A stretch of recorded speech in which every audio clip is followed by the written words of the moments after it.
ഈ കുഞ്ഞു പ്ലാവിൽ നിന്നാണ് നമുക്ക് ഈ ഒരു ചക്ക കിട്ടിയത് കേട്ടോ. അപ്പൊ ഈ വലിയ ചക്കയാവുന്ന വെച്ച് നമ്മൾ വെയിറ്റ് ചെയ്തോണ്ടിരുന്നത് കേട്ടോ. കുറെ ഒരു 6 മാസമായി ഇത് ഈ ഒരു പരുവത്തിൽ നിൽക്കാൻ തുടങ്ങിയിട്ട്. അപ്പം വലുതാവെന്ന് വിചാരിച്ചിട്ട് ഇതിന്റെ സൈസ് ഇങ്ങനെ തന്നെ നിൽക്കുന്നുള്ളൂ. അങ്ങനെ ഇന്നലെ ഇതിലെ കൂടെ നടന്നു പോയപ്പോഴല്ലോ നല്ല മണം വരുന്നു. അപ്പൊ മനസ്സിലായത് പഴുത്തത്. അങ്ങനെ ഇന്നത് മുറിച്ച് അപ്പൊ നമുക്കിത് ഇനി ഒന്ന് കട്ട് ചെയ്ത് നോക്കാം. ഇത് നല്ല പഴുത്തിട്ടുണ്ടോ രുചി ഉണ്ടോ എന്നൊക്കെ നമുക്ക് നോക്കാവേ.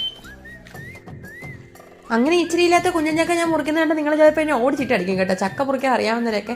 പക്ഷെ ഉണ്ടല്ലോ, സാധാരണ പഴുത്ത ചക്കയൊക്കെ മുറിക്കുമ്പോൾ എളുപ്പം കത്തി ഇറങ്ങി പോകുന്നതാണ്. ഇത് ഞാൻ വിചാരിച്ചത്രയും പെട്ടെന്ന് അങ്ങോട്ട് കത്തി ഇറങ്ങുന്നില്ല. എനിക്ക് മുറിക്കാൻ ഇറങ്ങിവിടാഞ്ഞിട്ടാണോ എന്താണെന്നോ അറിയത്തില്ല. അങ്ങനെ എന്തായാലും കുറേ സമയത്തെ കഠിന പ്രയത്നത്തിന് ശേഷം ഞാൻ ഈ ചക്ക ഇങ്ങനെ മുറിച്ചെടുത്തിട്ടുണ്ട് കേട്ടോ.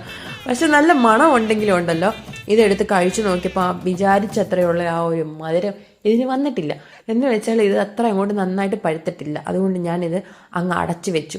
ഇനി നാളെ എടുത്ത് നമുക്ക് വീണ്ടും ഒന്ന് ട്രൈ ചെയ്യുക. സത്യം പറഞ്ഞത് ഭയങ്കര തേൻവരിക്ക ചക്കയായിരിക്കും. അതൊക്കെ കഴിച്ചിട്ട് വീഡിയോ എടുക്കാമെന്ന് വിചാരിച്ചിട്ടാണ് ഞാൻ വന്നത്. പക്ഷെ അത് അങ്ങനെ അല്ലാതായി പോയിന്റ് ചെറിയൊരു വിഷമമാണ് കേട്ടോ നിങ്ങൾ എൻ്റെ മുഖത്ത് കാണുന്നത്.